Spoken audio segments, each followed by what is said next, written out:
Ama naming Diyos, Amang Yahuwah, maraming salamat po sa patuloy mong pag-iingat sa amin. Maraming salamat, hindi mo po kami pinababayaan sa araw-araw ng aming buhay. Katunayan hanggang ngayon, buhay kami at malakas. Taglay ang aming banal na karapatan, ang tumawag at maglingkod sa iyong napakabanal na pangalan. Amang banal, patawad po sa aming mga pagkukulang. Patawarin mo po kami sa aming mga kasalanan. Pakilinisin nawang ganap ang aming mga puso't isipan upang maging dapat kami sa iyong banal na harapan. Ama, muli po kaming tatanggap ng iyong mga katotohanan. Maaari po ba isangkap sa amin ang mga katangiang aming kailangan upang nang sa ganoon buong linaw naming maunawaan ang mga aral na aming tatanggapin sa mas lalo pang ikatataas ng uri ng aming mga paglilingkod sa iyo.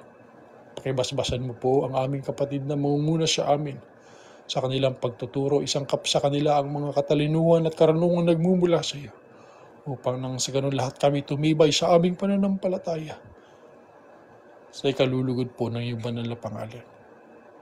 Pakibasbasan mo rin po ang mga handog na aming isinimpan upang nang sa ganun magamit po sa lahat ng kanyang kaukulan. Pakibasbasan mo rin ang aming mga ikinabubuhay upang nang sa ganun may pangtustos kami sa aming mga pangangailangan, lalo tigit sa lahat sa ganito naming mga paghahandog. Amang banal, buong-buong aming pag-asa, dinirinig mo ang aming mga panalangin, sapagkat ang lahat ng ito'y buong galang naming hinihiling po sa iyo. Sa tanging pangalan po ng aming tagapagligtas, ang Panginoong Yahushua. Amen.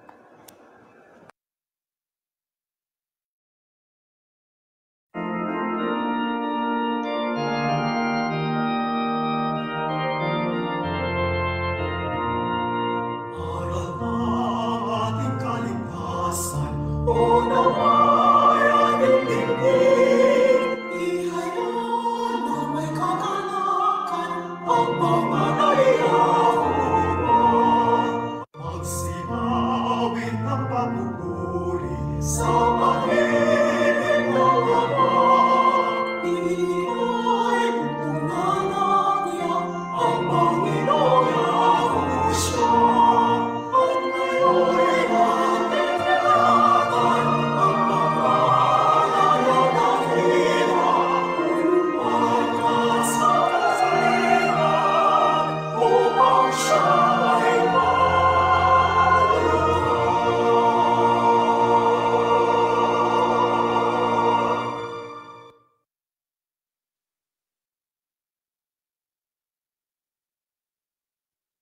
Mga kapatid, tayo po ay mag-aaral ng isang paksa na ito po ay ipinupuna sa atin na tayo daw di umano ay puna ng puna sa ibang mga relihiyon dahil sa sila ay may kaisahan, kayo baga ang wika na mga kabilang sa iglesia ni Yahushua, meron din ba kayong kaisahan? Alam nyo, katulad ng ating po na paksa, ang kaisahan ng mga tagasunod ng Panginoong Yahushua ay kaisahang espiritual. Hindi ito panlaman. Hindi ito political na kaisahan. Hindi ito kaisahan sa ilalim ng isang taong leader. Alam ninyo, mga kapatid, ito'y napakahalaga na ating pag-aralan. Sapagkat ang eleksyon ay hindi lamang minsan. Hanggat may langit at may lupa, merong eleksyon. Merong kaisahan. Pero ang kaisahan nga natin ay espiritual na kaisahan.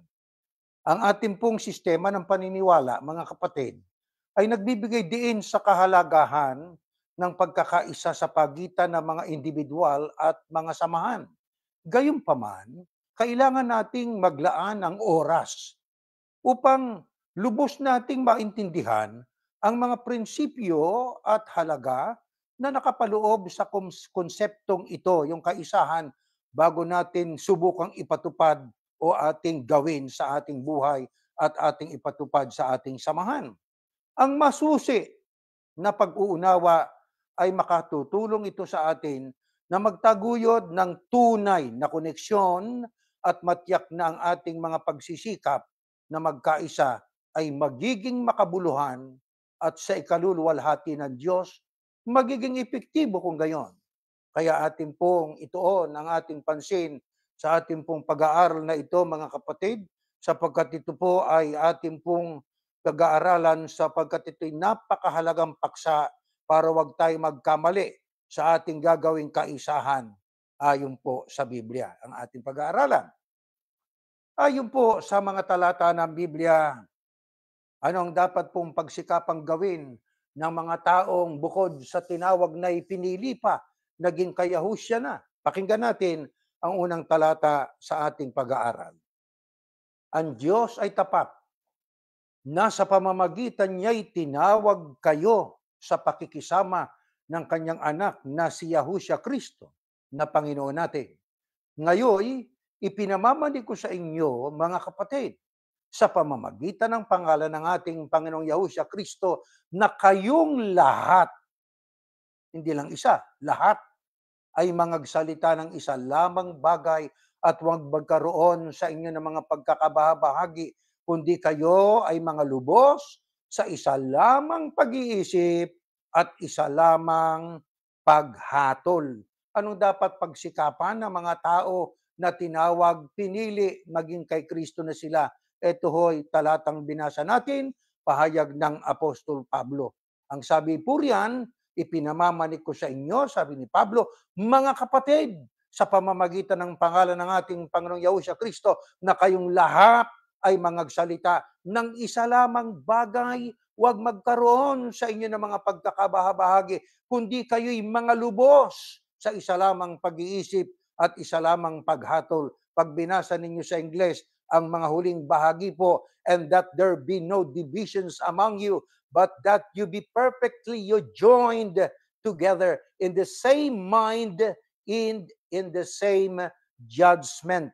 So kailangan po magkaroon tayo ng isang mind, magkaroon tayo ng isang judgment ayon sa saling yan na ating pong binasa. Ano ang purpose? Anong layunin? Kaya dapat sa mga magkakapatid magkaroon ng the same mind and the same judgment para maiwasan po ang pagkakabahabahagi. Tanong, ano ang atin po na dapat na mapansin dyan? Yung mga salitang isa lamang paghatol. Paano inintindi ito ng ating pinanggalingang relihiyon? Yun daw paghatol, yan po ay kaisahan dyan sa pagboto. Ganon sila. Yun ang ating tinuturo noon nung kami kasama pa nila. Bueno, ang saling binasa natin, yan po ay salin sa lumang salin. Ang binasa ko sa English na translation ay New King James Version. Nang sabi roon sa bandang huli ay, but that you be perfectly joined together in the same mind and in the same judgment. Now, let us consult the other translations of the Holy Scriptures about the word the same judgment. Ano ang pagkakasaling sa ibang mga bersyon ng Biblia at translations ng Holy Scriptures ng salitang the same judgment? Pagka binasa po natin, mga kapatid, doon sa GNT. Ano yung GNT? Isang salin ng Biblia na ang ibig sabihin ng GNT ay Good News Translation. Doon din sa talatang yan, this is not included in our slide. Let me read to you in this verse, 1 Corinthians 1:10, it says, by the authority of our Lord Jesus Christ, I appeal to all of you, my friends, to agree in what you say so that there will be no divisions among you. Be completely united with only one thought and one purpose. Sa makatwid, ang salin sa Good News Translation noong one judgment, ang sabi, one purpose. Isang layunin. Ano pa? Saan pa natin mababasa? Ito pa. Dito naman sa CEB, Common English Bible, the same verse, 1 Corinthians 1:10, it says, now I encourage you, brothers and sisters, in the name of our Lord Jesus Christ, agree with each other and don't be divided into rival groups. Instead, be restored with the same mind and the same purpose. Magkaroon ng isang layunin o purpose, hindi isang paghatol o judgment. Saan pa natin mababasa yan? Dito naman sa CSB, Christian Standard Bible, ganito ang mababasa natin. The same verse of 1 Corinthians, it says, Now I urge you, brothers and sisters, in the name of our Lord Jesus Christ, that all of you agree in what you say, that there will be no divisions among you, and that you be united with the same understanding and the same conviction. Isipin nyo, same conviction instead of the same judgment. Ang salin dito, the same conviction. Parehong conviction, hindi judgment. Di ho ba? Sila, ginagamit lang nilang mga talata yung papabor sa kanilang iniisip. Yan ang tinatawag natin na eisegesis. We have to find a verse in the scriptures or translation of a certain Bible that will fit our purpose. Kaya yan ang kung tawagin natin ay eisegesis. Kaya yun lang ang kanilang piniling talata. Translation, ibig sabihin, New King James Version. Pero pag binasa nyo sa mga Good News Translation, sa Contemporary English Version, Common English Bible, Christian Standard Bible, maging sa Berean Standard Bible, Easy to Read Version, iisang lang nakasulat. The same purpose, the same conviction, at ito pa. Dito pa sa Easy to Read Version ang sabi, brothers and sisters, by the authority of our Lord Jesus Christ, I beg all of you to agree with each other. You should not be divided into different groups. Be completely joined together again with the same kind of thinking and the same purpose. The same kind of thinking, parehong pag-iisip, and the same purpose, parehong layunin. Hindi judgment. Eto pa, meron pang isa, mga kapatid. Actually, dalawa pa. Dito naman sa BSB, B as in boy, SB, B as in boy, ang ibig sabihin niya ay Berean Standard Bible. Ito naman ang sabi. I appeal to you, brothers, in the name of our Lord Jesus Christ, that all of you agree together so that there may be no divisions among you, and that you may be united in mind and conviction. Hindi judgment, kundi conviction. So Apostle Paul is encouraging the brethren to be united in mind and also in conviction so that division will be avoided amongst the brethren. Yun ang purpose po nun. Ito pa, meron pa po, mga kapatid. CEV. Ano ang CEV? Contemporary English Version. Ano ang sabi rito? My dear friends, as a follower of our Lord Jesus Christ, I beg you to get along with each other. Don't take sides. Huwag wala kayong papanigan. Don't take sides. Always try to agree in what you think. Yan ang pagkakasalin dyan. Agree in what you think. So it has something to do with thinking.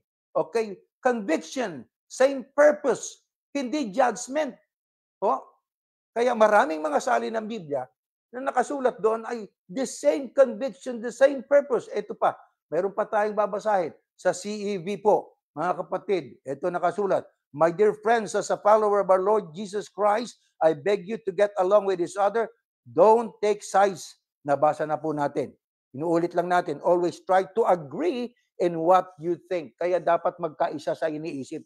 Purpose, conviction. Yan po nakasulat sa Biblia, mga kapatid. Pero nang i-apply ito ng iba, mga kapatid, paano nila ito ipinahayag?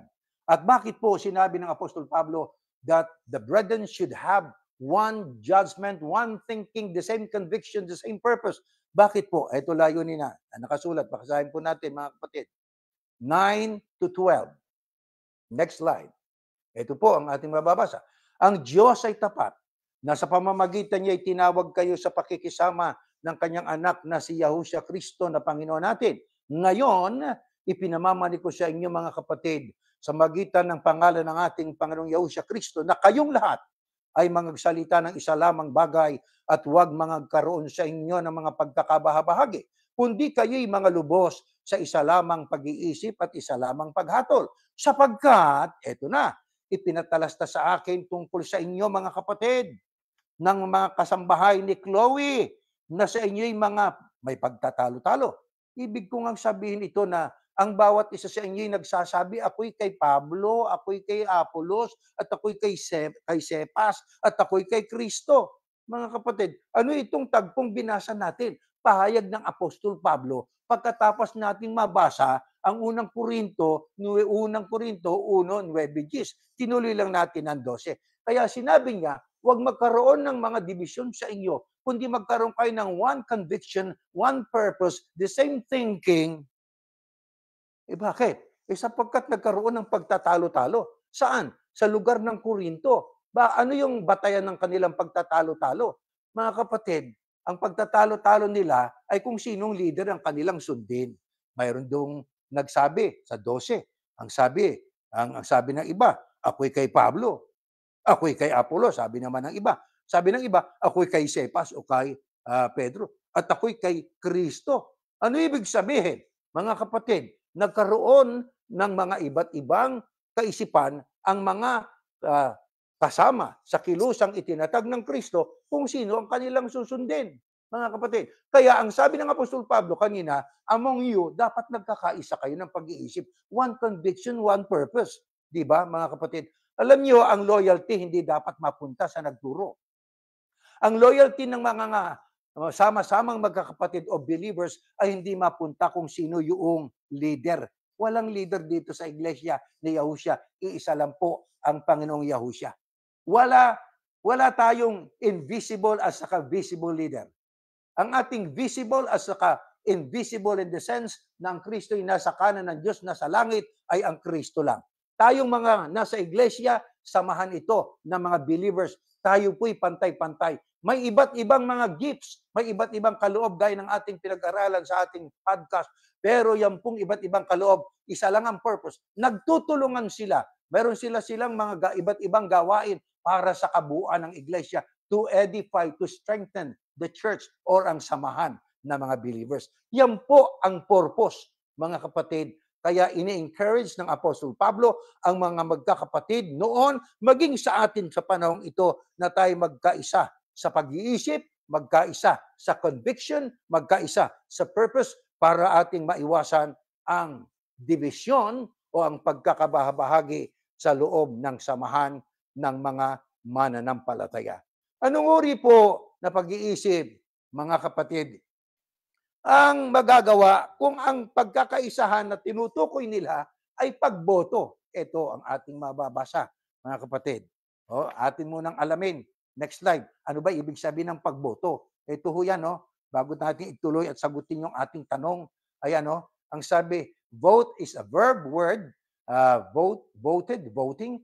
Ang sabi, intransitive verb, to express one's views in response to a poll, especially to exercise a political franchise, to express an opinion. Okay? Consumers vote with their dollars. Transitive verb, to choose, endorse, decide the disposition of, defeat, or authorize by vote. He was voted out of office. So we are defining here kung ano pong kahulugan ng salitang vote sapagkat doon sa kanilang ginamit na translation, the New King James Version na nakasulat doon, one judgment. Ang vote ay expression of opinion. Ang vote is to choose, to endorse, to decide the disposition. Di ba? Sa makatwid, pag sinabing vote, meron pong karapatan ng tao na express yung kanyang gusto, na kanya pong ikangay gamitin yung kanyang karapatan na pumili ng kung ano ang kanyang gusto. Ang tanong natin, mga kapatid, diyan ba sa iglesia na umalis sa samahang ito, sumama sa leader nila? Mga kapatid, diyan po ba'y na-express ng mga tao, individually speaking, mga members, ang kanilang sariling opinion? No! Ang kanila pong opinion ay, yan po ay sabi nga, natatakpan at naipangingibabawan ng isang opinyon. Kaninong opinyon yon? Opinyon ng kanilang leader. Sa makatwid, in reality, they don't have freedom to choose na yung mga political figure na gusto nilang ipili, iboto. Di po ba? Wala silang karapatan.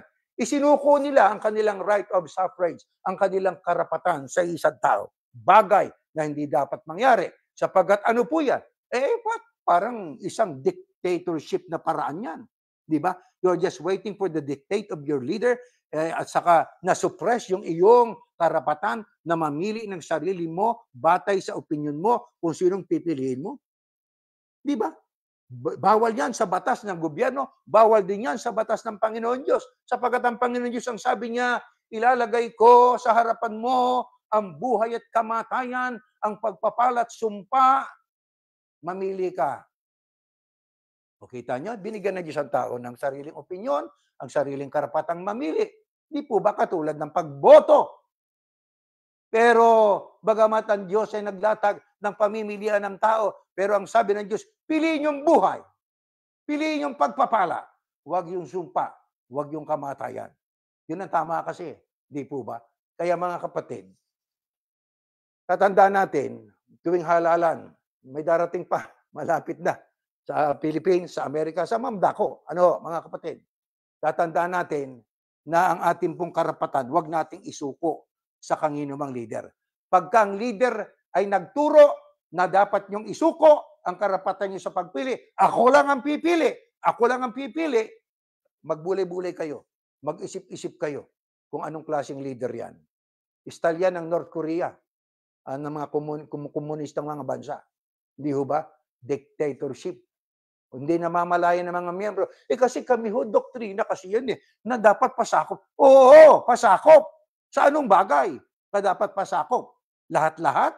Kung anong idadamit mo, kung anong gagawin mo sa bahay, kung anong klaseng bayan bibili mo, dapat bang iugnay mo lagi sa taong yon, sa leader ninyo? Sa lahat ng bagay ang wika, dapat kami pasakop. Okay. Sa lahat ng bagay. So pati yung personal mo, ipasasakop mo sa kanya, magpapaalam ka, ipaalam mo kung anong damit ang bibilhin mo, kung anong klaseng pagkain ang kakainin mo. Puntahan natin ang tungkol dyan sa pagkain na yan. Nagkaroon ba ng iba't ibang opinyon ang mga unang mga tagasunod ng Kristo? Basahin natin next line sa Roma. Datapwat ang mahina sa pananampalataya, tanggapin ninyo, hindi upang pagtalunan ang kanyang pag-aalinlangan. Papansinin natin yan, no? Tanggapin ang mahina ang pananampalataya, hindi para pagtalunan ang kanyang pag-aalinlangan. May tao na may pananampalataya na makakakain o makakain ang lahat ng bagay. Ngunit, ang mahinay kumakain ng mga gulay. Ang kumakain ay huwag magwalang bahala sa hindi kumakain. At ang hindi kumakain ay huwag humatol sa kumakain sapagkat siya'y tinanggap ng Diyos. Mga kapatid, ayon po sa Biblia, noong pong panahon ng unang mga grupo ng tagasunod ng ating Panginoong Yahushua, nagkaroon po ba ng iba't ibang opinyon? Meron. Ano yung mga opinyon na yon? Ang sabi, may mga tao na mahina ang pananampalataya. Pero ang sabi, huwag niyong pagtalunan ng kanyang kahinaan. May tao na ang pananampalataya, makakakain ng lahat ng mga bagay. Pero ang mahina, kumakain na ng gulay. Ang kumakain ay huwag magwalang bahala o walang halaga sa hindi kumakain. Ibig sabihin, kung ikay kumakain lang ng gulay, huwag mong baliwalain yung iba na hindi kumakain ng gulay. At ang hindi kumakain ay huwag humatol sa kumakain. Yun namang ayaw kumain ng gulay, huwag mong hatulan yung kumakain ng gulay. Sapagkat siya'y tinanggap ng Diyos. Ibig sabihin, bagamat mayroon pong differences sa loob ng samahan, mayroon tayong tinatawag na individual choices, mayroon tayong different individual na mga opinion, pero huwag nating pagtalunan. Hayaan natin, karapatan nila yon na mamili ng kung anong kanilang kakainin. Maliban na nga lang sa mga pagkaing ipinagbabawal ng Panginoon Diyos. Kaya, para manatili ang unity, mayroong mga tayong iba't ibang mga views, perspective sa buhay, huwag nating pagtalunan para mamalagi ang kaisahan, mga kapatid. Kaya, ayon po sa Biblia, mga kapatid, ano ang pahayag sa aklat ng Roma sa isang salin ng Biblia tungkol dyan sa pagkain? Dito po sa ating, I will read this. This is not included in our slide, sister.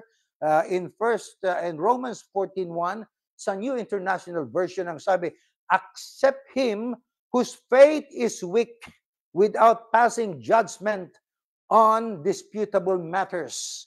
Kaya may mga matters na pwedeng i-dispute, pwedeng ika nga pag-usapan. Di po pa, ang sabi ng Biblia, accept him whose faith is weak without passing judgment. Tanggapin mo yung mahina sa pananampalataya, pero hindi mo siya hahatulan sapagkat may mga bagay na dapat talagang pag-usapan. Di ba mga kapatid? Katulad halimbawa ng political issues. mga polisiya, mga bagay-bagay na ang mga magkakasama sa pananampalataya ay may iba't ibang view. Pwedeng, sabi nga, iyan ay mga disputable matters na dapat pag-usapan sa isang mahinahong paraan, hindi para pagtalunan. Di po ba? Kung siya ay may ganung pananaw, hayaan natin ang ganyang pananaw ng isang kapatid. Kung ang kanyang pananaw ay iba kay sa iyo, huwag nating hahatulan. Eh bakit po? Ayon po sa Biblia, no? Bakit po kailangan na huwag magkaroon ng isang tao na magdidikta kung sino dapat iboto? Sapagkat walang political candidates po na inaprubahan ng Panginoong Diyos at ng ating Panginoong Yahushua. Bumaba sa langit. Hoy, eto. Yung iba namang mga leader ng relihiyon kasi, yan daw ang wika, ang pasya ng Espiritu Santo. Paano mo nalaman na yan ang pasya ng Espiritu Santo? Kaya yan ang iboboto nyo. Eh, mga baloni, di ba? Sabi nga, mga myth, mga sabi-sabi. Di po ba? Kailangan po ay atin po na isaalang-alang na hindi bumababa ang Diyos para diktahan ng isang taong leader ng reliyon. Ito, iboto nyo. Ito, sabihin mo sa miyembro. Hindi ho natin dapat paniwalaan yun. Bakit? Brainwashing po yun eh. Di ba? Lalo yung mga political candidates na yan, na meron silang iba't ibang mga political platforms, dapat ay suriin po natin yan. Pakinggang mabuti at yakin din natin kung anong klaseng tao itong ating iboboto. Di po ba mga kapatid? Dapat ay ganon. Meron kang sariling opinyon, meron kang sariling ginawang pagsusuri, yun ang ating pagbatayan. Ang pagsusuri ng leader niyo sa relihiyon, iba kaysa sa iyo. Anyway, kung kayo naman ay boboto, kayo naman ang mag-isa doon sa botohan, di ba? Wala namang katiwala o diakonesang katabi mo, etong listahan natin, boto mo to. Sapagkat sila man mismo bumuboto ng independently in the sense na walang katabi sila na nagbabantay kung isusulat nila ang pinagkaisahan sa pagpapatibay ng isang leader ng relihiyon. Di po ba? Ngayon, eto po yan. Ayon po sa Biblia, sapagkat tayo po ay tinuturing mga mananampalataya para tayong mga taong kabilang sa isa lang na katawan. Di ba? Yan ay metapora, kaya sinabi kong parang. Itinulad, ang Kristo yung ulo, tayo po mga mananampalataya sangkap ng katawan niya, dapat ay nagkakaisa. Bagamat iba't iba ang mga sangkap ng katawan, iba't ibang mga tao at iba't ibang lahi, pero dapat ay magkaisa. Ngayon, para yan po ay ma-preserve, mga kapatid. Ano sabi pa ni Pablo? Next slide. Roma 14:13. Next slide po. Ito po ng kasulat. Yeah, next slide. We have already discussed that 14:1. Let's proceed to 14:13:19. Huwag na nga tayong mangaghatulan pa sa isa't isa. Kundi bagkos, ihatol ninyo ito, na ang sino man ay huwag maglagay ng katitisuran sa daan ng kanyang kapatid o kadahilanan ng ikararapa.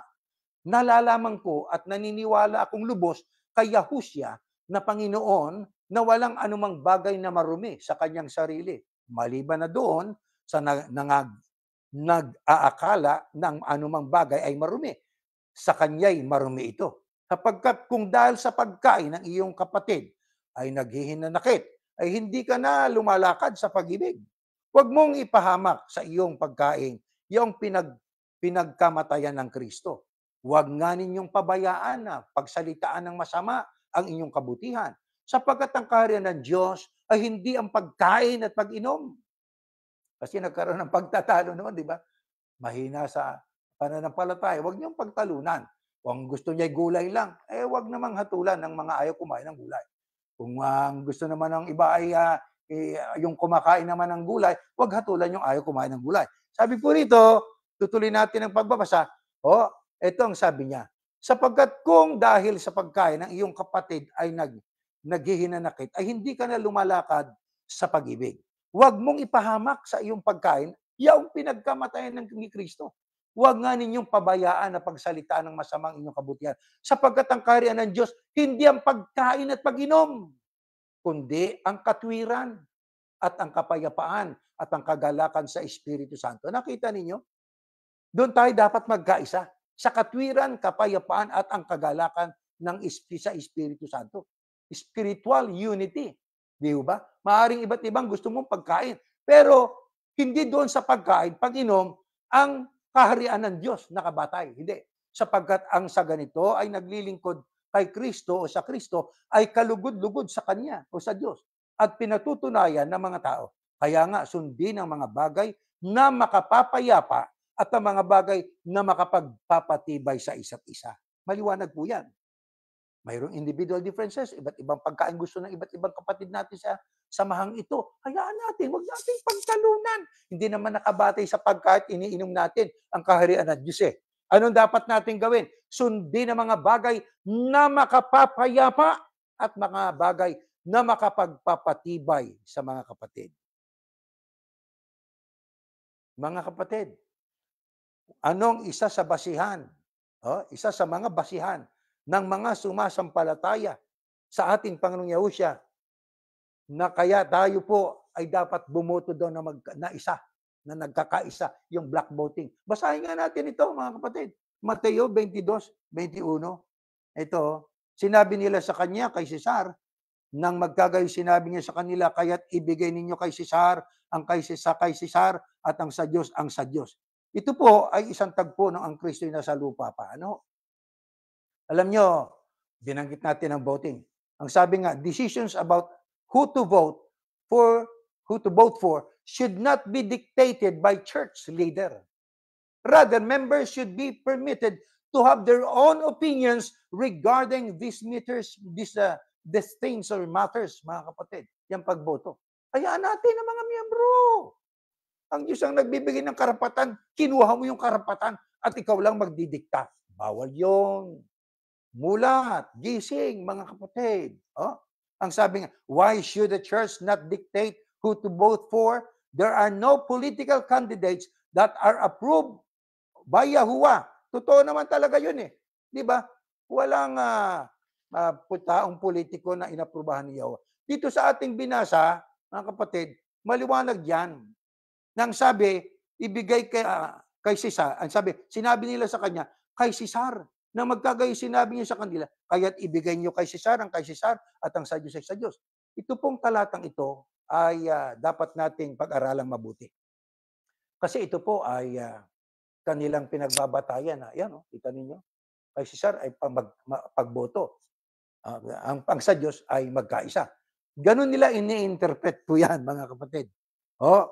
Ang sabi nga, sinasite nila ang talatang ito para sabihin na dapat talaga bumoto.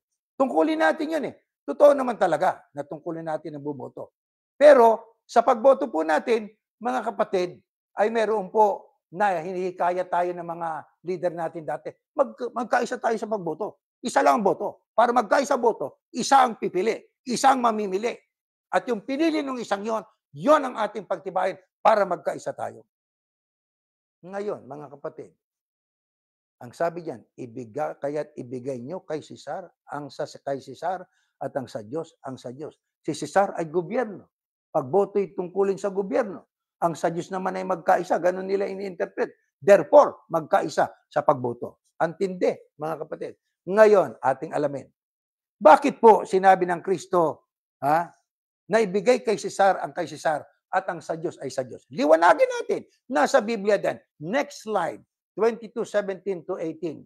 Eto, sabihin mo nga sa amin, sabi ng mga taong kausap ng ating Panginoong Yahushua. Yan po ang mga Pharisees at saka mga Herodiano. Sabihin mo nga sa amin, ano sa akala mo? Matuwid bagang bungwis kay Cesar o hindi? Datapwat na pagkikilala ng ni Yahushua ang kanilang kasamaan. Ibig sabihin, alam ng Kristo kung bakit itinatanong siya ng mga Pariseo at mga Herodiano na ano akala mo? Matuwid bagang bungwis kay Cesar? Kasi ang usapang ibigay kay Cesar, pagbubuwis po yun eh. Taxation ang pinag-uusapan yan. Hindi pagboto ang pinag-uusapan yan. Kundi yung taxation o pagbabayad ng buwis. Kaya nagtanong itong mga Pariseo at mga Herodiano sa Kristo, ano sa akala mo? Matuwid bagang bumuwis kay Cesar o hindi? Datapwat na pagkikilala ni Yahushua ang kanilang kasamaan, sinabi sa kanila, bakit ninyo ako tinutukso? Kayong mga mapagpaimbabaw. Ang sagot ng Kristo, iba. Imbes na pwede o hindi bumagbuwis kay Cesar, ang sagot niya palibhasa, nababasa niya ang kasamaang nasa isipan ng mga Pariseo at Herodiano sa kanilang pagtatanong sa kanya, ang sabi niya sa kanila, bakit ninyo ako tinutukso? Kayong mga mapagpaimbabaw. Tinawag niya sila, mga Pariseo at mga Herodiano, mga mapagpaimbabaw. Bakit kaya? Bakit? Tinatrap nila ang Kristo eh. Gusto nilang malagay sa alanganin ng Kristo. Di po ba? Yun ang kanilang purpose, mga kapatid. Ang kanilang layunin ay masama. Alam ba ninyo, kung sasabihin ng Kristo, magbayad ng buwis, magagalit yung mga Hudyo. Di ba? Pag sinabi namang, huwag magbayad, magagalit naman ang gobyerno ng Romano. Kaya ano yun? Yun ay isang question para itrap ang ating Panginoong Yahushua. Para kanilang mahanapan ng mali o pagkakamali ang ating Panginoong Yahushua. Pero, palibasa ang Panginoong Yahushua, sugo ng Panginoon Diyos. Paano niya sinagot ito? Next slide. Ito nakasulat. Ipakita ninyo sa akin ang salaping pambuwis. At dinala nila sa kanyang isang denaryo. At sinabi niya sa kanila, kanino? Kanino ang larawang ito at ang nasusulat?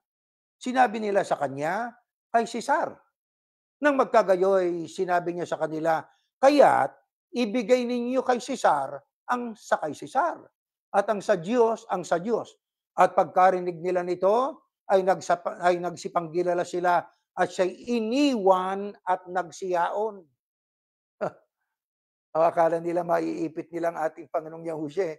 Akala nila matatrap nila ang ating Panginoong Yahushua. Kaya ang sagot ng ating Panginoong Yahushua, gusto ba niyo malaman kung gusto niyo, kung kailangan magbayad kayo ng buwis kay Cesar? Bueno, ipakita ninyo sa akin ang salaping pambuwis. Dinala sa kanya isang dinaryo. Anong tanong niya sa kanila? Siya ngayon ang nagtanong sa mga Pariseo at mga Herodiano, kaninong larawang ito? At ang nasusulat, sila ngayon ang sumagot. Sinabi nila kay Cesar. Nung kanilang sabihin kay Cesar, na magkagayo sinabi ng Kristo sa kanila, kaya't ibigay ninyo kay Cesar ang sa kay Cesar at ang sa Diyos ang sa Diyos. Ano ibig sabihin? Magbuwis kayo, magbayad kayo ng buwis sa ayaw at gusto ninyo. Bakit? Sapagkat yan ang tungkulin ninyo bilang isang mamamayan ng isang bansa. Kaya yung hindi nagpa-file ng income tax, bawal yung. Nag-file nga, may daya, bawal din po yun. Ano ang sa Diyos? Sapagkat yan po ay pag-uusap sa dinaryo o sa lapi, pagbabayad ng buwis. Ang sa Diyos po'y ano? Yung ating handog sa Kanya tuwing pagsamba. Yun lang, wala nang iba. Wala nang special abuloy, wala nang pagtitipon construction. Tuwing pagtitipon o pagsamba lang ang ating ginagawang pag-abuloy. Nang marinig yon ng mga Pariseo at mga Herodiano, ng sagot ng ating Panginoong Yahushua na may buong kapangyarihan, pagkarinig nila ay nagsipanggilala sila. Taka sila. Takang-taka sila ng gilalas sa isang makapangyarihang pagtugon at pagsagot ng ating Panginoong Yahushua. Bunga nun, ano nangyari? Iniwan nilang Kristo, nagsiyaon sila. Kaya mga kapatid, yayaon ang espiritu ni Satanas pag ang ating pinanghawakan po ang salita ng Diyos na nakasulat sa Biblia. Opo, tungkulin natin ang bumoto, pero ang tungkulin niyan ay tungkulin ng individual na mga kaanib sa isang samahan. Individual na miyembro na yan ay bigay ng Diyos na karapatan. Inherent na tungkulin at pribilehiyo na bigay ng Diyos sa atin. Hindi dapat pakialaman yan ng sino mang leader ng relihiyon. Kaya sa ating samahan, pagdating sa pagboto, bumoto kayo ng gusto ninyo. Hindi natin pagtatalunan ng sinong political o anumang political party o kaya ay political figure. No. Bumoto kayo sa gusto ninyo. Hindi natin pag-uusapan niya to maintain unity amongst us para mamalagi ang unity sa ating samahan. Mga kapatid, kung mayroon mang itinuro pa ang mga apostol tungkol sa unity, ano po yan? Next slide. 4:3 hanggang 6. Napagsakitan ninyong ingatan ng pakikipagkaisa sa Espiritu sa tali ng kapayapaan. Yun. Doon tayo magkaisa sa Espiritu. Spiritual. Unity in spirit. At may isang katawan at isang espiritu, gaya naman ng pagkatawag sa inyo sa isang pag-asa ng pagtawag sa inyo, isang Panginoon, isang pananampalataya, isang bautismo, isang Diyos at Ama ng lahat na siyang sumasa ibabaw sa lahat, sumasa lahat at nasa lahat.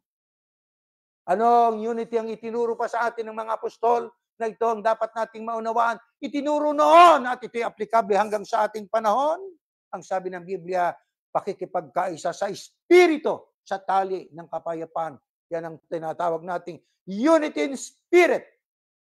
Pakikipagkaisa natin sa Diyos. Pagkat ang Diyos ay Espiritu. Matuwid ang Espiritu ng Diyos. Doon tayo makipagkaisa. Ano rason bakit ang mga magkakasama na mga believers sa ating Panginoong Yahushua, the true believers of our Lord Yahushua, ay dapat magkaisa sa Espiritu sapagkat may isang katawan, isang Espiritu, isang pag-asa, isang Panginoon, isang pananampalataya, isang bautismo, isang Diyos. Kaya dapat magkaisa tayo sa Espiritu. Yan ang dapat nating pagsakitan, mga kapatid. Hindi tayo makikipagkaisa sa politiko. Hindi tayo makikipagkaisa sa partido, political party. No, makikipagkaisa tayo sa Diyos sa pamamagitan po ng ating pananampalataya. Kaya itong ating kaisa na ito, napaka-divine, sacred unity, yung ating pakikipagkaisa sa Espiritu. Hindi para magkaroon tayo ng political power, hindi para magkaroon tayo ng political influence. No! Kailangan po tayo ay makipagkaisa sa Espiritu. Paano ito itinuro at pinaliwanag ng Apostol Pablo? Yang pakikipagkaisa sa Espiritu. Next slide. Ito, basahin natin sa ilang talata pa sa ating pag-aaral. Ng buong kapakumbabaan at kaamuan na may pagpapahinuhod na mga batahan kayo sa pag-ibig. Napagsakitan ninyong ingatan ng pakikipagkaisa sa Espiritu sa tali ng kapayapaan, may isang katawan, isang Espiritu na gaya naman ng pagkatawag sa inyo sa isang pag-asa, ng pagtawag sa inyo, isang Panginoon, isang pananampalataya, isang bautismo, isang Diyos at Ama ng lahat na siyang sumasaibabaw sa lahat at sumasalahat at nasa lahat. Paano itinuro ito ng Apostol Pablo? Diyan po ay nakasulat ng buong kapakumbabaan at kaamuan. Sapagkat kung wala kang kapakumbabaan at hindi ka maamo, hindi natin magagawa ang pakikipagkaisa. Kung gusto mong pairalin ng gusto mo, di ba? Hindi, dapat talaga magkaisa. Dapat ako lang magpapasya niyan para matupad ang kaisaan. Hindi ka mapagpakumbaba. Hindi matutupad ang kaisaan. Pipilit mo yung iyo. Sasakupin mo yung karapatan na may karapatan. Sabi ni Pablo, ng buong kapakumbabaan, kaamuan na may pagpapahinod at mga batahan kayo sa pag-ibig. Pagsakitan yung ingatan ng pakikipagkaisa sa Espiritu sa tali ng kapayapaan. Kaya kailangan natin ng kapakumbabaan. Kailangan natin po malawak ang ating pag-iisip. Kailangan po mga batahan kayo sa pag-ibig. Umiral ang pag-ibig para umiral ang kaisahan para mawala ang dibisyon o ang pagkakabahabahagi. Ano pang purpose ng kaisahan natin sa loob ng samaang ito? Next slide. Na ito rin ang dapat makita sa ibang relihiyon. Sapagkat kung paano ang katawan ay iisa at merong maraming mga sangkap. At ang lahat ng mga sangkap ng katawan, bagamat marami, iisang katawan. Gayon din naman si Kristo ang Kristo. Sapagkat sa isang espiritu, binabautismoan tayong lahat sa isang katawan. Maging tayo Hudyo, Griego, maging mga alipin o mga laya. At tayong lahat ay pinainom sa isang espiritu upang huwag magkaroon ng pagkakabahabahagi sa katawan, kundi ang mga sangkap ay magkaroon ng magkasing isang pag-iingat sa isa't isa. Ano pang purpose ng unity sa tunay na samahan? Ang purpose po ay maliwanag. Bagamat ang isang katawan na literal ay binubuo ng maraming sangkap katulad ng katawan ng tao, tayo'y itinulad sa isang katawan ng tao. Mga mananampalataya, yan po ay metapora o pagtutulad na bawat sangkap ay may iba't ibang function. Pero ang kanilang function is for the purpose, for the good of the entire body or an entire movement or entire of the group of the believers. Yan ang purpose. Ang tungkulin ng tenga, kumbaga sa literal na katawan, iba sa tungkulin ng ilong, tungkulin ng mata, tungkulin ng labi, ng ating mga iba't ibang bahagi ng katawan. Pero lahat ng sangkap ng katawan, independently gumagawa. Pero ang purpose po nun ay para sa kabuuan ng iglesia.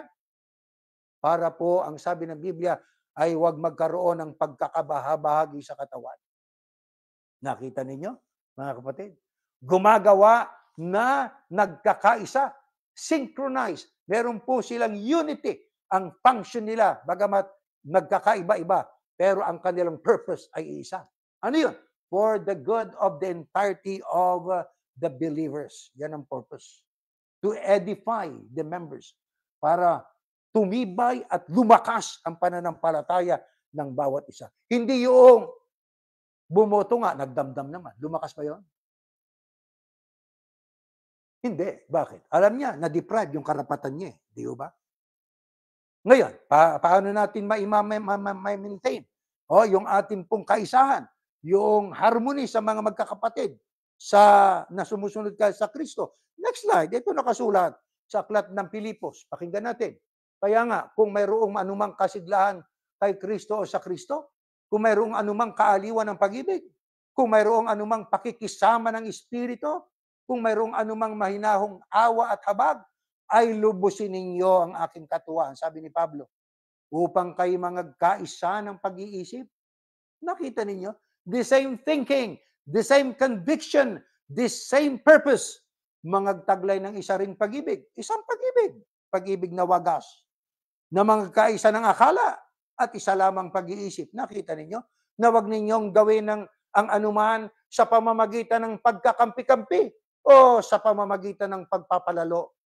Paano yung pagpapalalo? Ako ang dapat masunod, hindi kayo. Ay, mayabang ka, kaganyan. Hindi lang yon, abusado ka sa karapatan. Sukat na ang karapatang bigay ng Diyos, sasakupin mo pa. Yung karapatang mamili, di ba? Kundi ang sabi, sa kababaan ng pag-iisip, na ipalagay ng bawat isang iba na lalong mabuti kaysa kanyang sarili. Huwag tignan ng bawat isa sa inyo ang kanyang sarili, kundi ang bawat isa naman ay sa iba't iba. Para ma-maintain natin ang harmony. Ma-maintain natin ang kapayapaan at magandang samahan sa loob ng tagasunod ng ating Panginoong Yahushua, mga tagasunod ng Kristo. Ayan ang sabi ng Biblia. Kailangan po makita sa atin, ano yun? Yung pong mga katangiang dapat nating taglay. Ano yun? Ang sabi ng Biblia, alam nyo mga kapatid, maliwanag po yan. Hindi ho metapora yan. Ang sabi po diyan sa atin ay merong anumang kaaliwan ng pag-ibig, anumang pakikisama ng Espiritu, anumang mahinaong awat habag, lubusin ang aking katuwaan, magkaisa kayo, taglayin ng isa ring pag-ibig. Ayun, to maintain harmony, to maintain unity among us. Pag-ibig, parehong pag-ibig, parehong pag-iisip, parehong purpose, conviction. Pagka yan po ay nasa atin, maiiwasan ang kampi-kampi. Maiwasan po ang pagkakabahabagi. Ano pa dapat gawin? Huwag makita sa atin ng pagpapalalo, kundi mababa pag-iisip. Ano yung palalo? Yung sa palagay niya siya magaling. Ganyan po nangyayari sa iglesia na iniwan tayo sumama doon sa leader nila. Kaya yung leader nila, ano man ang sabi ng leader nila, mawalang galang na. Yun ang pakikinggan nila. Kahit na alam nila na parang mali yata. Pero komot ang sabi, siya may sabi, sundin ko na. Hindi tama po yun. Dapat, ano sabi ng Diyos? Yun ang tanong. Ano nakasulat sa Biblia? Hindi kung ano yung dikta ng tao na leader ninyo. Huwag po. Maliligaw kayo. Malalagay sa alanganin ng kaligtasan.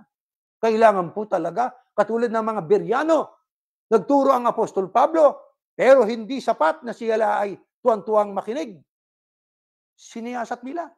Kinounter-check nila ang pagtuturo ng Apostol Pablo sa paanong paraan. Araw-araw nagbabasa ng Biblia para matiyak kung ang itinuro ng Apostol Pablo ay totoo at batay sa Biblia. Saka lang sila sumampalataya ng kanilang matiyak at mapatunayan tama ang aral na itinuro ng Apostol Pablo. Mga kapatid, kung tayo nagkakaisa, kung tayo po ay nag-iibigan, walang pagkakabahabahagi, di ba? Dito natutupad yung in diversity, there is unity. Diverse ang ating pag-uugali. Diverse ang ating pagpili ng pagkain. Pero may unity kung wag nating pagtalunan. Di po ba? Kaya mahalaga po ang kaisahan. Bakit? Ano pong kahalagahan niyan? Eto, pakinggan natin. Sa aklat po ng awit, ganito nakasulat. Masdan ninyo na pagkabuti at pagkaligaya. Ito. Next slide. Ayun. ito nakasulot. Masdan ninyo na pagkabuti at pagkaligaya sa mga magkakapatid na magsitahang magkakasama sa pagkakaisa. Kaya maligaya o hindi maligaya kung nagkakaisa? Maligaya. Sabi ni Haring David, masdan nyo na pagkabuti at pagkaligaya sa mga magkakapatid na magsitahang magkakasama o pagkakaisa sa pagkakaisa. Nagsasama na nagkakaisa. Ano yung pinagkaisahan nila? Siyempre, pagsunod sa kalooban ng Diyos. Nagkaisa nga kayo, paglabag sa utos ng Diyos. Anong kaisahan yon? Hindi humaligaya yon. Ano yon? Nakalulungkot. Nakaisahan yon. Ano yung kaisahan yon? Nagpasakop ko sa isa pa siya na isang leader. Nakalulungkot. Bakit? Na-deprive yung karapatan mo eh. Inalis sa yung karapatan mo. Di ba? Kaya hindi maganda yun. Kaya marami diyang bulong-bulong eh. Marami nagbubulong-bulungan. Isa yan sa malaking dahilan. Kaya ang iba marami na nag-alisan. Namulat na sila sa totoo eh. Pero ang mga magkakapatid na nagkakaisa, sama-sama sa pagsunod sa kalooban ng Diyos, ano sabi? Sa ano itinulad? Parang mahalagang langis sa ulo na tumutulo sa balbas, sa makatwid bagay sa balbas ni Aaron. May tapora yan. Na tumulo sa laylayan ng kanyang mga suot. Kasi mahalaga ang langis eh. Di ba? Napakaraming nagagawa ng langis. May sakit ka, pahiran ng langis. Di ba? Maraming may sakit ka, mayroon kang mga problema, kailangan mo langis. Sa pagkain, kailangan mo langis. Ang langis ay simboliko ng pagpapala na tumutulo sa laylayan ng kanyang mga suot, gaya ng hamog sa Hermon, metapora uli, na tumutulo sa bundok ng Sion, sapagkat doon pinarating ng Panginoon ang pagpapala sa makatwid bagay, ang buhay na magpakailan paman. Kaya kung tayo nagkakaisa, may harmony, may kapayapaan sa ating paglilingkod. Sapagkat isa ang ating focus, isa ang ating pag-iisip, isa ang ating conviction, isa ang ating purpose, luwalhati ng dakilang Diyos, sundin ang kalooban ng Ama ng buong sikap. Ang sabi ng Biblia, doon pinarating ng Panginoon ang pagpapala sa makatwid bagay, ang buhay magpakailan paman. Sa makatwid, ang ating ginagawang kaisang spiritual unity sa loob ng Iglesia ng Eosia ay mayroon pong kaugnayan sa pagpapala dito pa lang sa buhay na ito, lalo na sa darating na panahon. Mga kapatid, kailangan nating mag-imbestiga. Ating i-analyze ang mga itinuturo at mga impormasyong ating tinatanggap. Bago nating sabihin tama, siyasatin nating mabuti po, sapagkat ang nakasalalay ang ating kaligtasan. Ang leksyong ito'y atin po pinag-aralang muli. Hindi sapagkat, sabi nga, ay hindi mahalaga. Napakahalaga po talaga nito. Maraming mga nagtatanong, anong kaisahan ninyo? Maraming talata sa Biblia nagtuturong magkaisa. Ito yung ating kaisahan. Spiritual unity. Kaisahang para sa Diyos. Kaisahang batay sa kalooban ng Ama, na ito'y mai-maintain natin kung taglay natin ang kababaan ng loob para matutong magpasakop. Kung taglay natin ang pag-ibig, pagsunod bunga ng pagmamahal at hindi napipilitan. Sapagkat kung napipilitan, hindi nagagalak ang Diyos. Maging sa ating paghahandog, pag nagbigay ka ng handog, at sa pilitan, napilitan ng kalooban mo, hindi natutuwa ang Diyos sapagkat ang ibig ng Ama, ang nagbibigay ng abuloy o handog, ay yung pungkusang loob, masayang kanyang kalooban. Cheerful giver. Di ba, mga kapatid? Kaya ito ay hindi maliit na paksa. Paksang kailangan nating maintindihan na ito sana, mga kapatid, ay tumagos sa ating puso. Manatili ito sa ating puso para itong ating magsilbing gabay habang patuloy tayo sa ating paglalakbay. Tumayo kayo at tayo po ay mananalangin, mga kapatid. Ama namin Diyos, salamat po na muli sa iyo. Binigyan mo kami ng mga karunungan. Karunungang hindi amin. Sapagkat kung ibabatay namin sa gusto namin, maliligaw kami.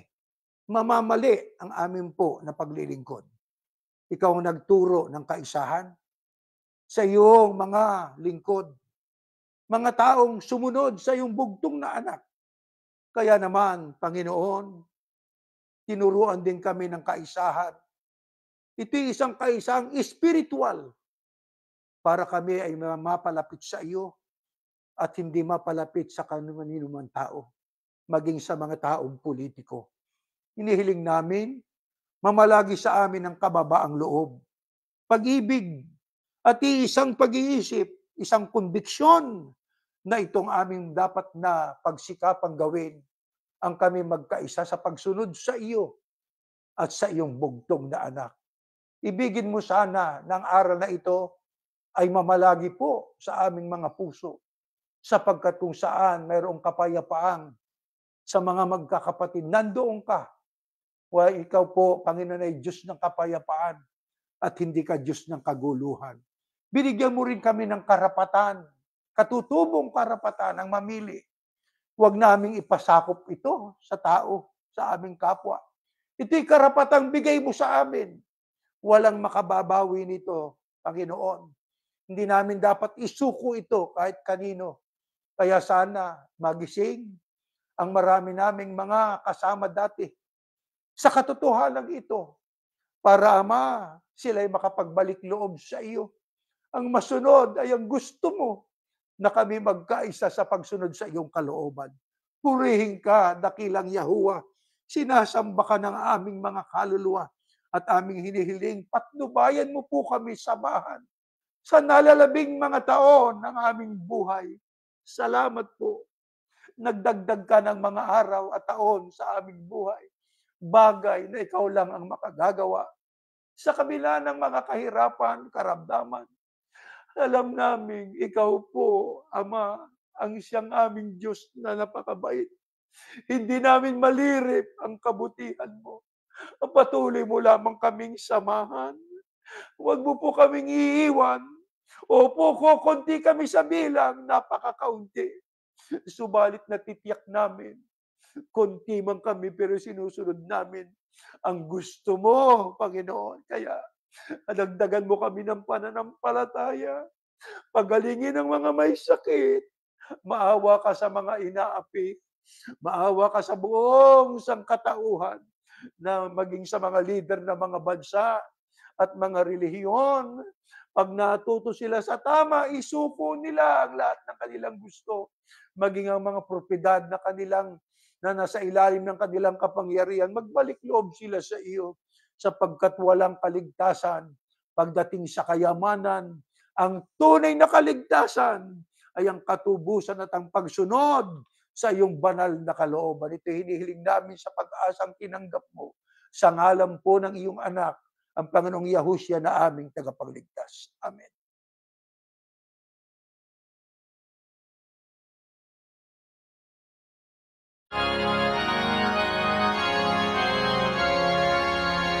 Purihin si Yahuwah sa Espiritu Banal. Ihayag ang kanyang kabutihan sa pangalan ni